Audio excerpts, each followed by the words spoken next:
It's been about 25 years since my mother-in-law passed away. And I remember it very well. After the shock, the grief, the shiva, the extended mourning period, came time to dispose of her personal possessions. My wife took a few things.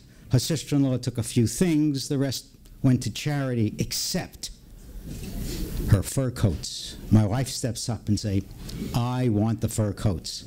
"You want the fur coats? What are you going to do with the fur coats? You're going to wear fur coats?" "No, I'm not going to wear them.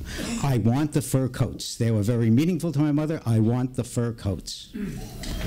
For 25 years, we have this closet unopened which contains fur coats. Now, I have to explain what fur coats were to my father-in-law and my mother-in-law. When you wanted to give a gift to the woman in your life in those days, you could give jewelry, you could give diamonds, but if you really wanted to make it special, you gave a fur coat. Now, you could give a Persian lamb coat, very nice. You could give a fox stole, which is this thing with these animals hanging all over your body. Or the ultimate gift, a mink coat.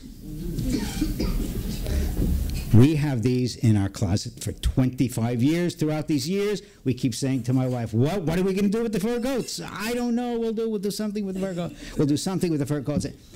Closet remains closed, unopened, 25 years.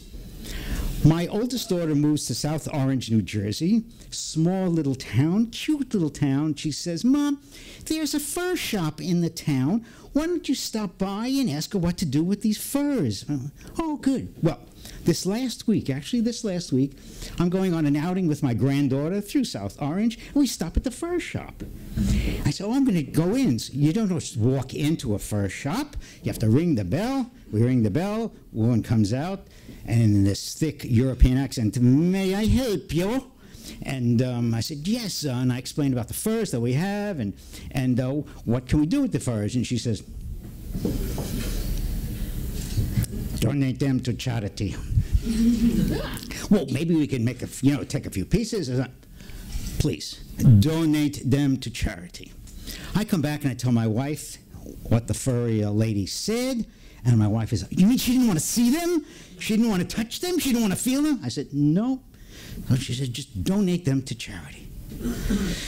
Well, my wife is not about to donate these furs to charity. And I'm wondering, what are we going to do? Well, they'll probably be there for another 25 years, but all of a sudden, like a ton of bricks, hits me in the head. Boom. Fur coats. What is it? Wait a minute. It's really not the fur coats. It's what's behind those fur coats. This was the gift of love that my father-in-law gave to my mother-in-law. That's what's behind it. And guess what? I guess my wife wants to keep this love going on in her life forever and ever. But there's more. My father-in-law and I have the same name, Hal.